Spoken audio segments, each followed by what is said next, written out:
Okay, so thank you very much and welcome everyone to this 1 hour session, which is called Marketing and Marketing Yourself in Israel, which what I want to try and do is to give some tips and some direction of how to market yourself in the job market in Israel, based on my experience as a marketeer and on my experience in the Israeli market.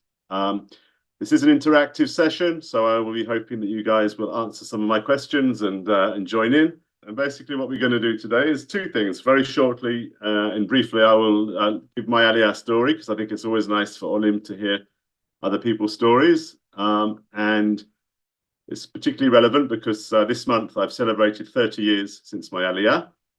And I know you may think that I look like I'm 30, but I'm not. A long way from it, of course.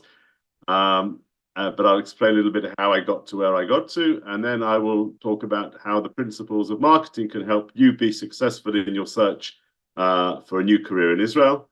So let's get started.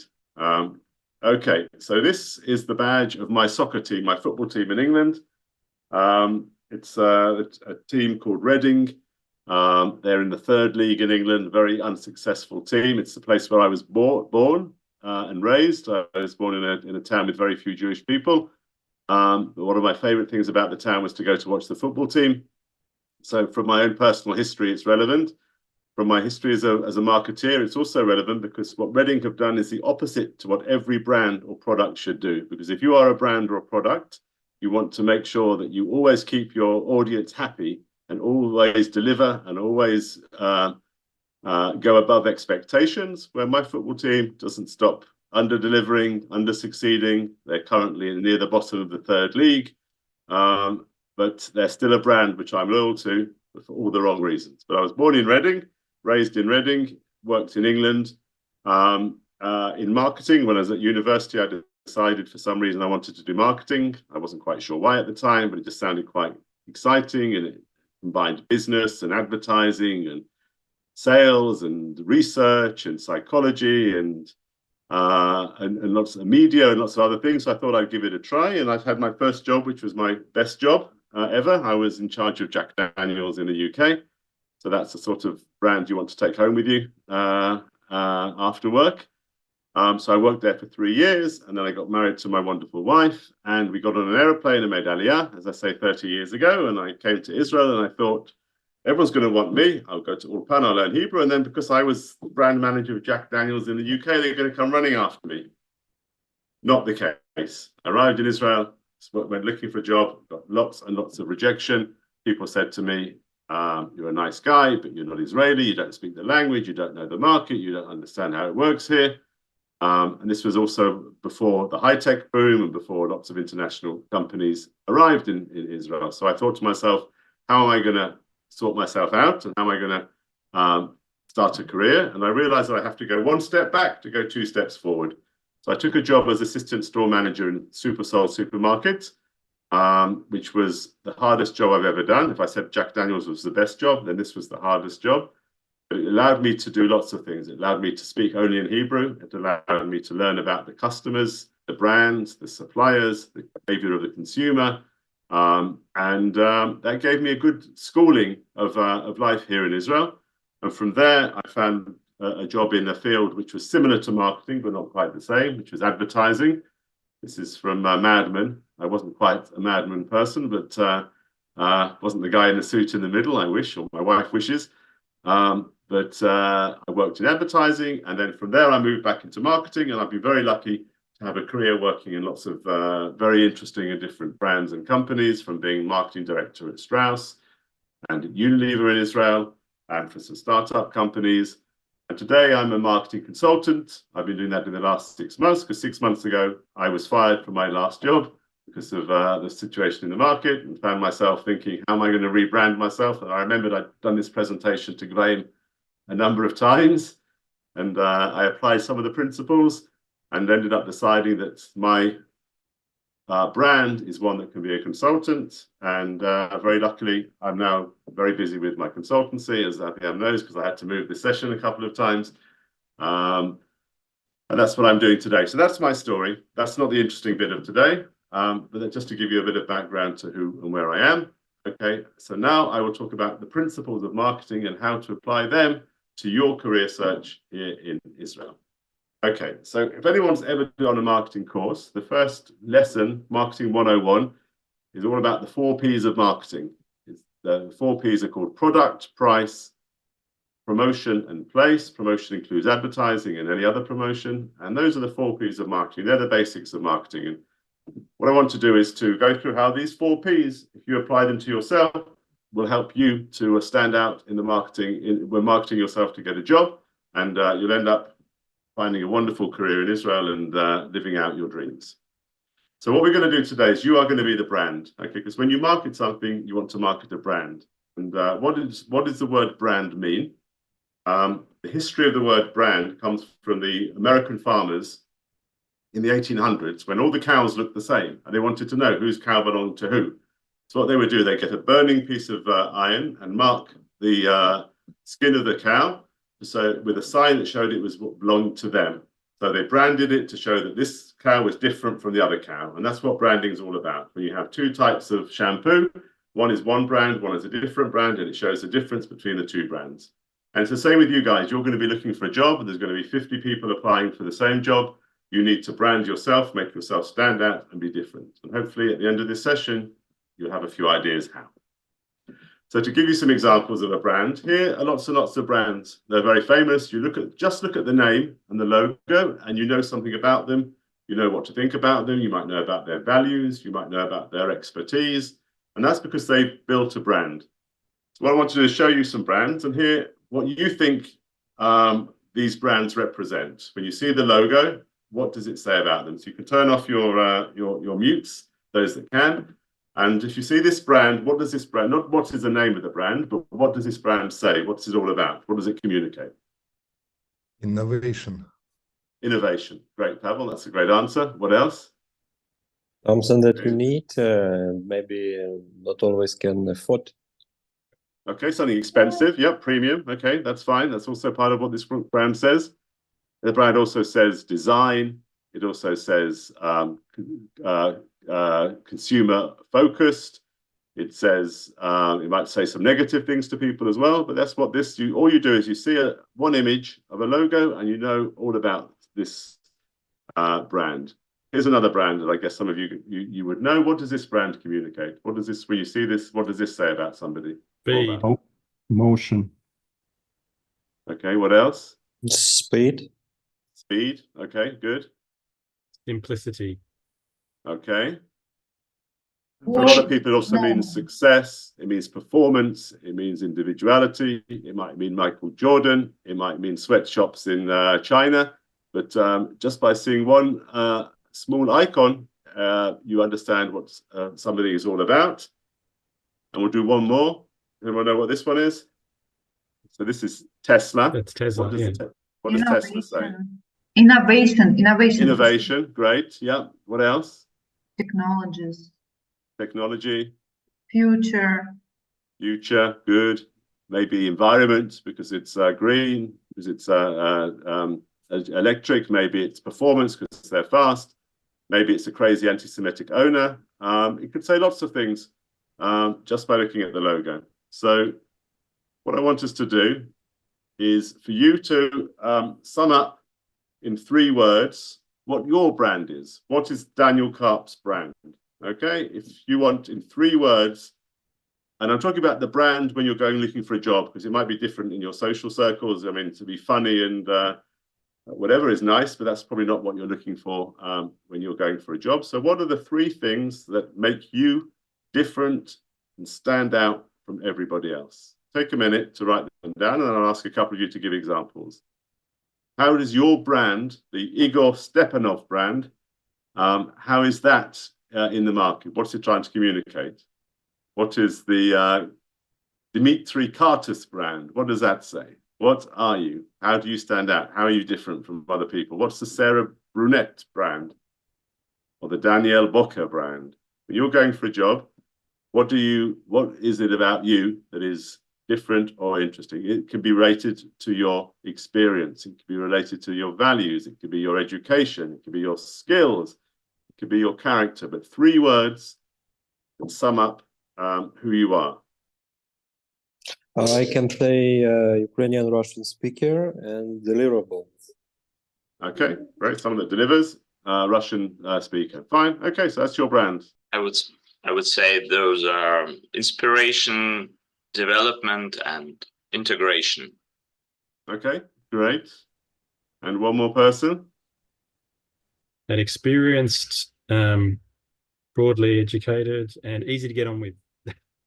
Great. Okay. All right. Now, to me, obviously, I don't know any of you, so it doesn't really matter. But my point is that if you don't know who you are and what's strong about you and what your strengths are, then how do you expect the potential employer to want to give you a job? How, if I'm a brand, how is someone going to buy me if I don't know why I'm better than the other brands on the shelf? So the first part of marketing yourself in Israel is to understand, look at yourself and understand what you have to offer. Okay, so for example, when I found myself not working 6 months ago, I realized that there's three things that I really have to offer. One is a lot of experience. Two is a network of lots of people in the market because I've been there a long time. And three is creativity when it comes to strategic marketing. So those three things together, I put together as the offering that I built when I was looking for consulting clients. So you guys as well, have a think, not now, later. But if you don't, as I say, if you don't know what's good about you, then how is a potential employer going to want to employ you? Okay, so that's the product, that's your brand. That's the first thing you need to do. The second thing we're going to look at is the place, okay, which is on the right-hand side. Now, if you're marketing a product, okay, or you've got a new company, a startup, or a new offering to the market, you have to decide where you want to sell it.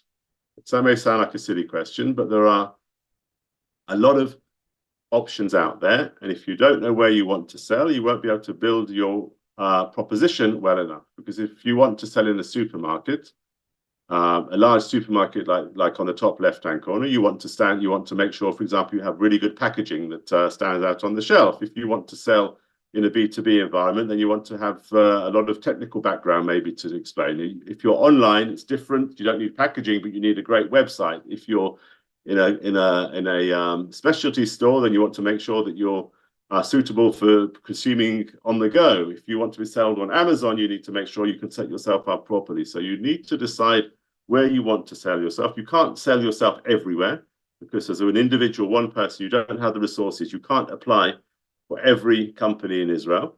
So the first thing to do is to decide where you want to sell, where you want to find a job.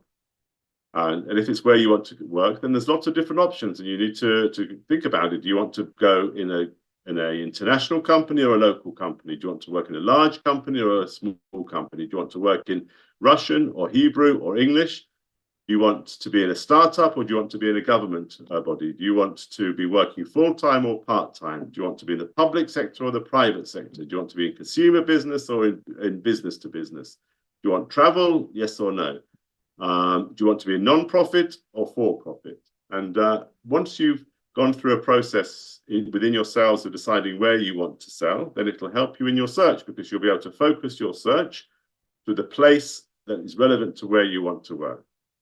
There's no point being somebody that wants to work in a startup and then applying for jobs in a government company, because if you're a startup type person that likes dynamism and action and unpredictability, then you're not going to find that in the government organization. And the same thing, if you want to work in a company where you're going to speak English and use your global experience from Ukraine and Russia, then don't go looking for a local Israeli company that only sells to the Israeli market. So decide what you want from your job and where you want to work, and then you have decided on the place.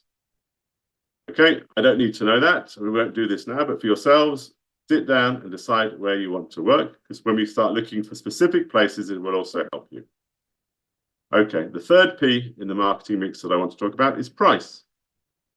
Now, price is normally what price will people be willing to pay to buy your product. So when you price a product in the supermarket, it has to obviously cover your costs, but it also has to make sure that it's a price that the consumer is willing to pay, and it's relative to your competitors is well placed. So if you are a premium high quality product, you can price yourself better than your competitors.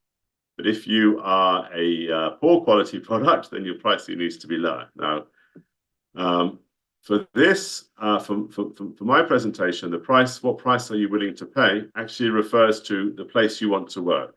Because unfortunately, everybody's unlikely to get their ideal job, at least as the first job here.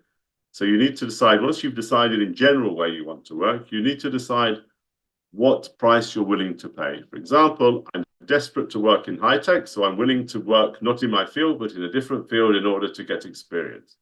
Or I really want to work for a large company, but I'm willing to take a salary cut so that I could have a chance to progress my career afterwards. I really want to work in Hebrew, but because my Hebrew is not good enough, I'll start by working in an English company and I'll go and learn Ivrit at Ulpan in the evenings. So you've decided where you really want to work. Now take a step back and decide what price you're willing to pay, what price you're not willing to pay, so you can really focus in on where you want to work. Okay? And that's very, very important as well. So we've already looked at 3 Ps and we're only a few minutes into the presentation. So now what are we going to do? We're going to look at the 4th P, which is promotion. And that is how a product promotes itself to its target audience. Okay, so we've already started by knowing who our brand is, who you are, what you represent, what your strengths are. And we already know where you want to sell and what price you're willing to pay in order to get to the place where you want to be selling. Now, for a regular product, you need to go through a whole process of getting the potential consumer to buy your product. They need to become aware of you. They need to find out about you. They need to maybe test you out. They maybe need to compare you to other people, and then they will purchase you once, and then maybe they'll purchase you again. Now, in your situation where you're looking to progress your career as in Israel, what you need to firstly do is to promote yourself in order to get the job interview. The job interview is the first critical stage of promoting yourself into getting the job that you're looking for in Israel. So you have to get the interview. Now, how do you go about getting an interview? Well, firstly, you have to decide which companies you're going to apply for. And deciding which companies you're going to apply for goes back to the place that you're willing to work. So if you've decided you want to work in a startup in Tel Aviv that is working in the field of biochemistry, I don't know, then you can then go and look for the companies in Israel that work in the field of biochemistry. Then you will be able to start identifying the companies that you want to work for. And then you'll be able to target yourself and tailor your messaging in order to get the right job. So first you have to research what the companies are. Now, where the jobs are, because it's great knowing where a company is, but you also want to know where the jobs are. So you've decided where you want to work, and then now you have to find the jobs opportunities that are available. So what are the ways of finding out about an open job opportunity in Israel? Where would you look? Where would you find out about it? How would you research it? LinkedIn, Glassdoor, Indeed. Networking. Networking, critical, yeah. Startup Nation Finder. Startup Nation, Website. yeah. Where else? Websites of the companies we want to work at. Very good, Pavel. I was hoping someone would say that, because that is probably the 2 best ways of getting finding. There are other ways as well. There's Facebook groups. There's all sorts of all jobs and websites, etc. But the best 2 ways of finding a job opportunity are through networking and through websites. Okay, networking, because you never know, you don't know what you don't know. Okay, now networking doesn't just mean going and having a cup of coffee with the CEO of a company. Networking is talking to everybody that you meet, anybody that you know, and friends of the people that you know, and mentioning it to them that you happen to be looking for to progress your career at the moment. Okay, if people don't know, aren't aware that you're looking for a job, you're never going to find one. I'll give an example from my brother, for example, who also lives in Israel. He was looking for a job a few years ago. He went to pick up his daughter from Gun, and he started talking to someone who he'd seen in the neighborhood but didn't know. And he mentioned to him that he was looking for a job. And it turned out that this guy was the owner of a high-tech company who was looking for exactly what experience that my brother had to offer. And within 2 weeks, he was working at that company. he didn't expect that day, by taking his daughter to Gun, that would be where he finds out about his job. Networking is a job in itself. When I'm doing my work now, looking for research, looking for consultancy work, I network all the time. I have a list of all the people that I'm talking to, and I talk to them, and then I ask them who else they recommend for me to talk to, and then I talk to them, and they recommend to me, and that's how I get my consultancy work. But that's also a great way of finding, hearing about job opportunities. Like a snowball. Because something like 80% of job opportunities are not advertised outside the company. Okay, so you're not going to hear about the jobs unless you put yourself out there and network. And the first place, apart from maybe through networking, to find a role is through company websites. Often, very often, companies will only advertise roles on their website. Why? Because number one, they don't like to pay to advertise them somewhere else. They don't want to pay for a headhunter or anywhere else. And two, because they know that they'll get enough applicants, because good applicants will look for them. If I am a company and somebody comes to my website, it makes me feel good, because it means that they want to work for me. They're not just looking for a job, but they're looking to work for my company. So if you've done the research that I mentioned before about knowing which sort of companies you want to work for, write out a list of 20 companies that meet that profile. Then go into their websites once a week, go into their websites, look at the jobs on offer. You can even send your CV off without there being a relevant job, because you never know, you might reach somebody who hasn't even put the job on the website yet. And there's, the next day they were going to put one up, but you've already get there first. And people in these companies, they like it when you take the initiative. So research, great, and make the most of these opportunities, certainly through networking and certainly through company websites. Are you putting your hand up, Daniel, to ask a question, or are you just... Yeah, no, I am. I'm just wondering about cover letters to try and, because I've been told the cover letters in Israel, they don't read them. So is that true? Like, is that, or do we listen, it's every case is different, but I think the most important thing is that your CV, or if you write a cover letter, that it stands out. And we're going to talk about these in a second. So come back to me with a question at the end, because it's part of you marketing yourself, is the cover letter and the CV. Okay, so we've researched some job opportunities. We found a few websites where they've got roles that are interesting. And then you have to do your CV and your cover letter. Great timing. It's as if we rehearsed that earlier. And what you want to do in your CV and your cover letter is you want your brand to come across. Okay, now I'll tell you a little bit of a secret about marketing. There's two sides to marketing. There's who you are and who your potential customer is. Okay, now you need to be relevant to your customer. So, and for your customer, you need to stand out to them. So your brand needs to come across. So in your CV, it's very important that you stress what your strengths are, what makes you special, what makes you unique. If you have had experience working for Microsoft in Silicon Valley for 2 years, shout that out at the top. Don't hide it underneath because you want to tell them that you learned at secondary school and where you did a chemistry test and you became, you got a certificate for woodwork. Now, that's not interesting. What is interesting is what is relevant to them. So make sure that the good things stand out, but make sure not just your good things, what's good for them. Now, your CV, you don't write one CV. You write, if you have the time at least, one CV for every job you're applying for. Okay, because you want your CV to match the job description. A lot of times you send your CV off, a real person doesn't even see it because they are looking to see some keywords in your CV or your cover letter that are what they need for the job. Now, how do you know which key words, which phrases, which words to put in your CV? Very, very simple. It is in the job description.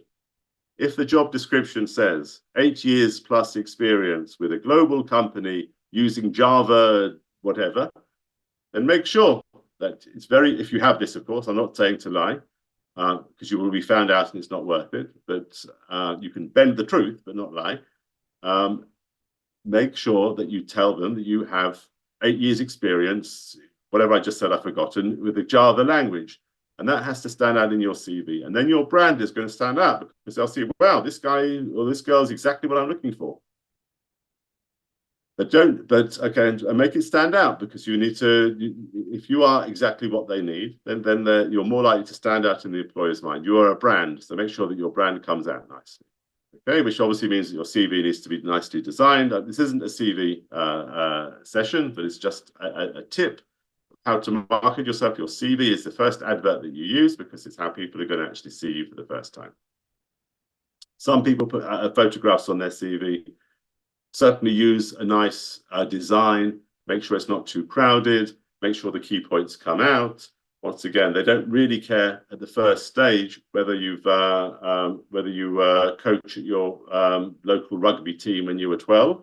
That's not important, but it may be important to say, for example, that you volunteer at a non-profit organization because you have also researched the company before you apply, and it may be that they have a strong ethos of volunteering in the community. So your CV needs to fit the company that you're applying to and the role you're applying to. Okay, so you need to target your messaging. This is what basically I've been saying. You need to target your messaging according to the job description and the company you want to work for. And I'll give you some examples now. Okay, what can you see in the image at the moment on the screen? It's an easy answer. This one. Cheese. Dairy products. Yep, dairy products. Dairy products. Now, I work for Strauss, so I do lots of marketing of dairy products. We sold the same dairy products, basically yogurts, cheese, those chocolatey desserts, milk drinks, to do the same products to different people. And all we did was we changed the messaging and maybe the packaging to make it suit the different audience. So here we talk about dairy products, and we have 4 different target audiences. Now, for each audience, your messaging will be different. The product, which is you guys, is the same. So I'm not saying here to lie. I'm saying it's to tailor your messaging according to the audience. So, for example, if you're selling cheese products or dairy products, sorry, to a mother, what messaging would you use? You can shout it out. Healthy. Healthy. What else? To the mother? Kids love it. Kids love it. They'll eat it. You don't have to worry. What else? Maybe one more. Easy to use. Easy to Safe. use. You don't have to, so it doesn't take a long time to prepare. All things that are relevant to a mother. Okay. Now, if you're selling dairy products to a sports person, what messaging would you be giving to them? Energy dense. Energy. Energy. Low calorie. Low calories. Rich in protein. In protein. Brilliant. Okay, totally different from the mother. Balanced. Balanced as well. Totally the same products, different messaging.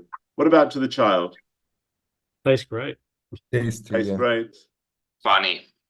Funny. Sweet. You get a free sticker in the packaging. I don't know. Totally different messaging than to the sports person and the mother. And the senior citizen, what would you say to them? Help your bones get stronger. Help your bones get stronger. Full of Everything Healthy vitamins. balance. Calcium for Yeah. bones.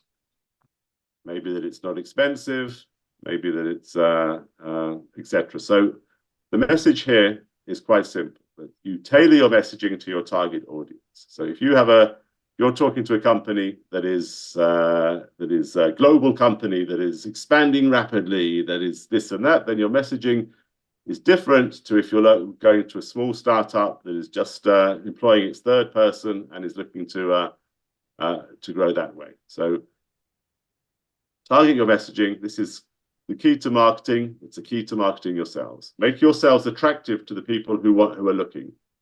You're not writing the CV so you can feel proud or to tell your mother how wonderful you are. You're writing the CV so that you can tell the potential employer how wonderful you are. Okay, so this is a triangle from the world of digital advertising, and it's the same with your CVs. When I do a digital advertising campaign, banners on Google and adverts on Facebook, I get lots and lots and lots of impressions, millions of impressions. Okay, but I want people to come into my website and buy something. So only a small number of those people actually click on my advert, and from them, only a very small number of people actually buy the product. Now that's the same with your search for a wonderful new job. You need to send out lots of CVs in order to get 2 or 3 interviews in order to get 1 job offer. Okay, so don't think that you can send 5 CVs out and you're going to get a job, because 2 of those CVs may not even get to the person they're supposed to. 2 more, the job's already gone. 1 more, they look at you and think, well, I don't want to have someone that's not been living in Israel for 20 years. And therefore you've wasted, you're going to be waiting to hear a reply, and you won't actually hear anything. And you could have applied for 20 jobs, of which you would have got 1 or 2 interviews, or at least a phone interview, and then maybe a proper interview. So send out lots of CVs. Getting a job is a job in itself. And unfortunately in Israel, you will not hear back unless it's a positive. You're very unlikely to get a letter saying thank you, but no thank you. It's not personal. Don't be insulted by that. Don't be upset by that. It's just the way it is. And you then go on for the next one. Okay, so not every CV, and very few CVs will get you even an interview. Very few interviews will get you a job. But you've sent off your CV and you have received an invitation for an interview. Okay, this was a job that you found on a website. It's exactly what you're looking for. You made sure your CV was beautifully written. You matched it up to the job description, and you sent it off, and somebody saw it and they invited you for an interview. Very, very exciting. Okay, so what do you need to do now to market yourself correctly in the interview? Okay, now one of the most important things in marketing is understanding your consumer, understanding your target audience. So here, when you're going for a job, you need to make sure you really understand your target audience. Now, there's 2 bits of your target audience when you're getting a job, maybe 3, but I will talk about 2. 1 is the company you're going to, and 2 is the person that's interviewing you. Okay, so you need to go to that interview knowing the company as well as you possibly can, and also, if you can, knowing the person that's interviewing you as well as you possibly can. So you say to yourself, how do I know the company? Well, it's very easy to know the company. Firstly, because you can read again for the 59th time the job description to make sure, because on the job description they say what sort of company they are often. And you go into the company's website and you look and see what they're saying on there. If you see the company believes in volunteering once a week, then remember that for your interview and say how wonderful you've been picking apples and oranges in southern Israel during the war, because they will love to hear that. If on there they say that they have won lots of global awards, then remember that. If they say that they have just launched a new product, maybe you read up about the new product. So when you come to the interview, you can show them that you know about the product. You can ask a question and you'll show them that you're interested, and then they'll find you much more an exciting candidate for them, because they understand that you're not just going for a job. As I said before, you're going for a job with them. Okay, read up press releases, Google them, read up on LinkedIn, do everything you can to understand the company, because if the company, also, even a small example, if you look at the images on the website of the company and people in their office and they're all wearing jeans and a t-shirt, don't turn up at the interview with a suit and tie, okay? Because they'll see you're not suitable for them. So you could even mess up as simple as that. Make sure you know about them. I remember one time when I worked at Strauss, I interviewed somebody to work with, under me, and my first question was, which products of Strauss do you like? The poor girl answered 2 names of products that belong to Osem, the competitor. And I said, thank you, goodbye. And that was the shortest interview ever. Because if she doesn't care enough about the job to know who she's going to work for, then obviously, and I'm a nice person, I'm not being nasty. That was just, she didn't know who she was looking to work for. So on one side, it's knowing the company. The second is knowing the person that's going to interview you. Okay, now often you'll get the invite and you'll have it'll be a calendar invite, so you'll see the name. You can then research that person who's going to interview you. You can look them up on LinkedIn. You can even look them up on Facebook. You can see a number of things just by looking up on LinkedIn. You can see, for example, if they're new in the company or been there a long time. That will influence a lot how they interview you, because if they've been there a long time, they probably don't want someone that's going to come in and change things around too much. So don't go in telling them how every time you go to a new job, you change everything by 180 degrees. But if you see that it's someone who's just started 2 months ago, they probably want to make a good impression. So there you are, giving messages about how you like to initiate things and how you like change and how you work really hard. So if you know about that person from their CV, from their LinkedIn profile, all the better. And of course, if you have contacts from LinkedIn, from Facebook that know them, you can firstly find out about them a little bit, and maybe even, we'll come on to this later, get them to put in a good word for you. But before you go to that interview, research it. Marketing is not all about advertising with models, it's mostly about research and all the work that goes in behind it. So this is the same for you guys. Market yourselves properly by knowing who you're going to speak to. Okay, research, that's what I just said. Okay, so apart from this research, the things I mentioned before, PR is a great tool. Okay, now PR for looking for a job is very difficult, but PR works very easily. I'll tell you the difference between PR and advertising. If at the beginning of this talk, Gvahim had said, here's Jonathan, and then I would come and said, yeah, I'm the best lecturer or presenter you're going to get on your course now. This is a wonderful lecture. You know, you're going to really learn a lot because I am the best lecturer that Gvahim has to offer. That's called advertising, okay? And no one's actually going to believe that too much. You'll come skeptical about it. You'll think all sorts of negative things about me. But because Gvahim said that I'm one of her favorite lectures, and then she even said she meant it, it made you believe it because Gvahim was doing PR for me. It wasn't even being paid. So thank you very much. And that's called PR. If someone else says something positive about you, it is more credible, more believable, and more effective. So if you see that you know somebody in that company who can put in a good word for you with the interviewer, or if you see from LinkedIn or from Gvahim, of course, which is another place to find work, but also to network, try and get in a good word before you get in. Because if I'm interviewing for a job, especially if I'm a junior manager, and a senior manager comes up to me and says, oh, I hear you're interviewing Daniel Karp later on today. Yeah, I met him, or I know a friend of his. He's a cool guy. That is going to do wonders compared to if they haven't heard of you and they haven't heard of everybody else. So another tip, try and do some PR, which is part of the advertising and marketing mix before you get to the interview. You've got to the interview. Amazing, congratulations. You either found it correctly and you parked your car and you were 5 minutes early and you managed not to spill the coffee from the coffee machine to the interview room. Now you have to make sure that your brand comes across really, really strongly. Okay, you have to make sure that you are relevant to them and to their role. So all the stuff you learned in your research about what they need from the job and what the company's been doing and what the boss if he's new or not in the company. You want your brand, the Pavel Mussel brand needs to now stand out, because what happens is that they interview 7 or 8 people and they get to the end of the week and they sit in a room and they try and remember who everybody was.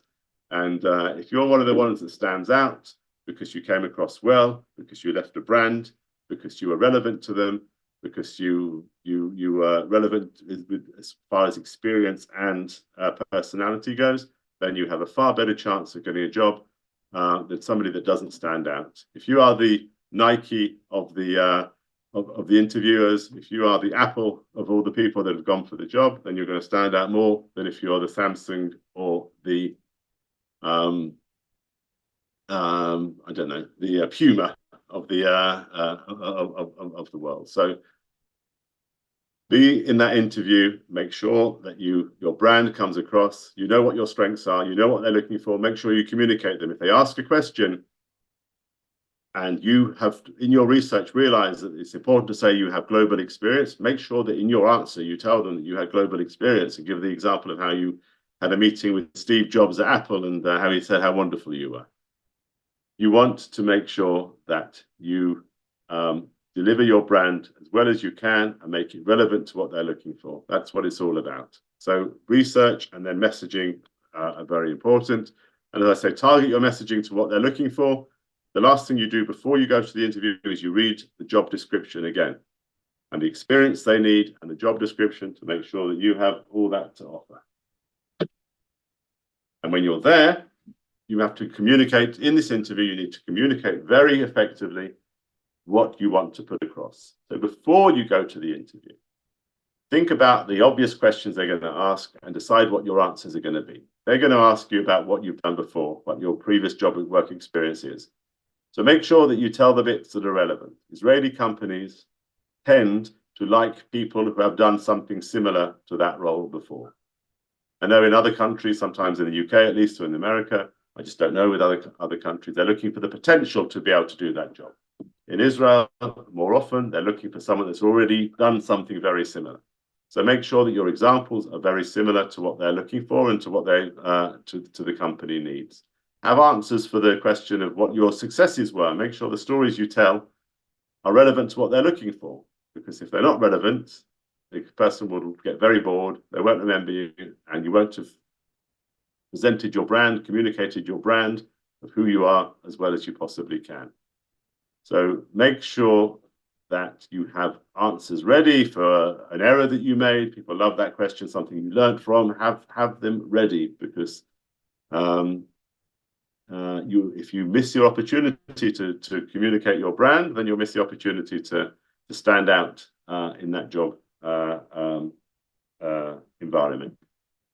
Okay, so if you want to communicate yourself successfully, we've talked beforehand about what things make you special. Now I want, and we have a couple of minutes, I think, still to do this, to think about tagline. This is just a little bit more like fun, but how does that sum you up? So we talked about Apple previously, and we talked about them being innovative, and so their strapline was think different, because they wanted people to know that IBM is black and white, boring, and big and clumsy, and they are innovative, young, great design, and refreshing. And so they came with a line that says think different.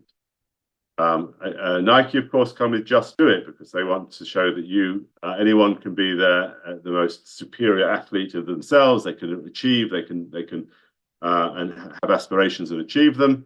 And so they use people like Roger Federer in their advertising, and Michael Jordan, and they have the line, just do it. Tesla, we spoke to before, leave pollution behind, leave pollution light years behind. Two messages come across very clearly. One is the sustainability and the greenness, and the second is the high performance and speed of the car. So what I'd love you guys to do, and here actually Lego don't even need words, they just have an image to show about the imagination for a child. We have 2 minutes for you to write your a slogan for yourselves, that if you could write it on your CV, and I'm not saying to do so, but if you could, to sum you up and make you stand out and different and from everybody else, what would your slogan be? I have a question in terms of slogan. Can I clarify? Okay. Should it be like description or any appeal or whatever? It should be something that sums up. I'm not looking here, you're not copywriters for an advertising agency. I'm looking for a sentence that sums up what makes you special. Okay. In the job world. Building trust, delivering results. Okay, great. Okay, so from that, I understand the two things about you. One is you're a hard worker, and because the building trust, you're going to be committed to your work, and delivering results is that you're results orientated as well. So without knowing, that's very good. It means I understand what makes you special, different from somebody else. So a great example. Making your data sing. Making your data sing. Yeah. Okay. All right. That's good. I'll tell you why it's good, because it shows that you are very confident in your capabilities, not just to look at data, but to bring out insights and results from it. I guess that's what you're trying to say. Yeah. So that's great, because most people would say, I understand data, or I can research data, or I can program data. I don't know. But you're saying, no, what I can do is I can actually Go to the next interpret level. the data and bring out something. So that's great. That's an added value that other people probably couldn't do. So well done, Daniel. That's a great one. And one more, if anybody wants one more. I can do one. Consumer-faced innovation.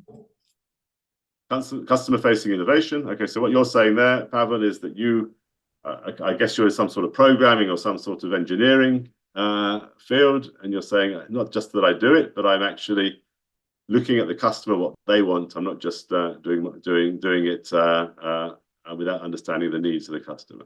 I'm product manager, so this is Okay, product manager. Yeah, so that's sort of definitely even more relevant. Okay, cool, good. I won't ask anybody else, but do it for yourselves. It's a nice, fun exercise to do, and it's once again, if you can know who you are and what you offer, then it'll be much easier for you to communicate that to the employees. So you've had your interview, it was amazing, you got all this great messaging across, you answered the questions, you were ready, you communicated it really well, you did everything that you could do properly. What happened? Rejection. You didn't get the job. Okay, that happens a lot. Don't worry once again, because you know, the rejection, you can take it in three ways. One way is that it's good. Why good? Because you wouldn't have been suitable for the job anyway. You'd have gone there, and in 2 months' time, you'd have discovered that either you couldn't do the job, or you're not suitable for the company, or the boss doesn't actually like you very much.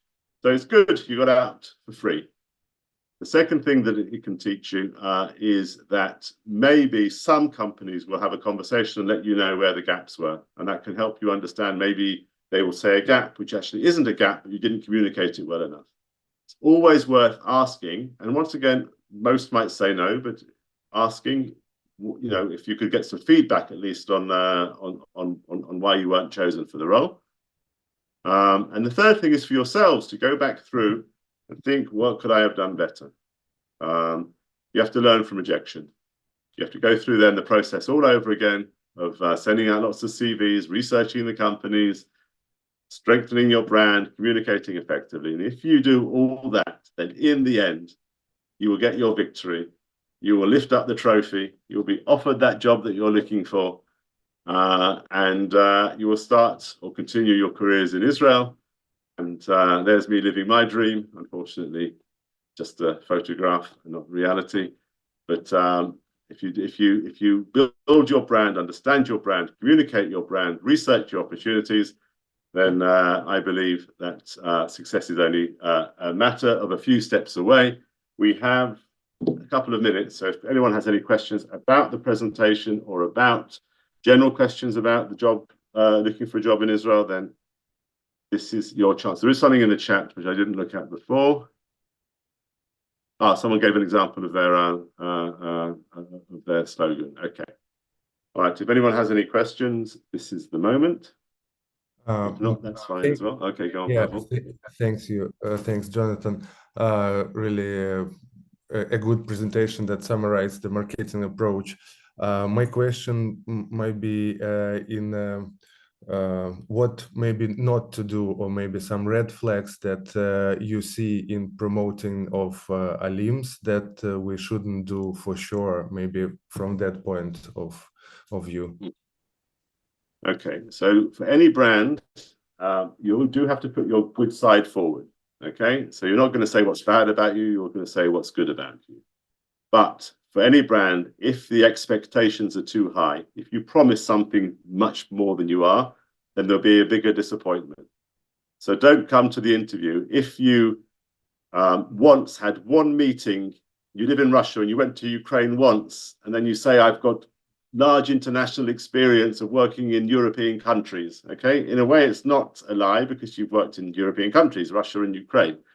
But if they then start asking you and the truth comes out, then they will be disappointed, and therefore the disappointment is even worse than the not being suitable in the first place. So you need to find the balance between building yourself up, but not over-promising, and certainly not lying, but not over-promising as well. So I think that's one red flag. Another red flag, let me think if I can think of anything else.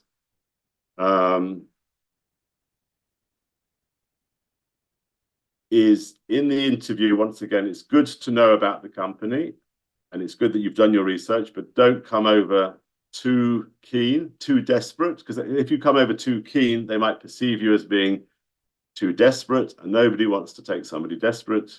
Even if you are desperate, you mustn't let them know. You must make it look like you're confident, and this is just, this is just another interview, and you've got another 10, next week, and so this is just another one. If they think that you're desperate, however sad it is, you reduce your chances of success rather than increasing them. So you need to come cool. Easier said than done, but you need to, not to let them know that you haven't had a job interview for 6 months and this is your only one. Don't let them know that. Thanks for the answers. What is it with companies asking for 5-stage interviews here. In Australia, I had one interview and then I got the job every single time. Here, it's like, what is that? Like, what, and how do you, what's the best way to approach them? Because you're not going to be the same person every time. Like, you'll miss something for sure. It is. I think it's just something that's happened in Israeli, especially high-tech companies where they're so scared of making a mistake that they look for any excuse for you, to find that you're not suitable for the role. Unfortunately, you haven't got much choice. You have to play the game or not be in the game, because if you say you're not interested, then unless they really, really want you, they're going to just have to say, well, sorry, we need to know. I don't think I can say anything, but it is a pain. I've had to go through this before. You just have to keep up the enthusiasm and hope that it comes off. I mean, if they give you a task which requires you to work for 3 days non-stop, building their new data strategy for the company, and they're not going to even give you compensation for it, then you can say that you're very busy. You really want the job, but the task that they've given, if you were to do it properly, requires an investment of 3 days, and you can't do that at the moment. But only if you're willing to take the risk, because they could say to you, okay, thank you, but there's 10 other guys that have, done it, and they're also great. Or they might think that you come across as confident, but it's a difficult one because they have they're holding all the cards when you're looking for a job. They're holding all the cards. Sorry, can't help you more than that. One more question if we have time. Cool. Okay, so I will just finish off like I always say. It's not easy finding a job in Israel, especially at the moment. Your timing's not great. Let's be honest. You're in the middle of a war. It's not the best time, but things for everybody I've ever met, they've always come through in the end. It may be the second job and not the first one. It may take longer than you think. It may be frustrating, but almost everybody, you will find something that is close to what you're looking for, and maybe then afterwards find what you're looking for. And I've been here 30 years. I think the best, apart from marrying my wife, of course, in case she's listening, the best decision I ever made was to move to Israel.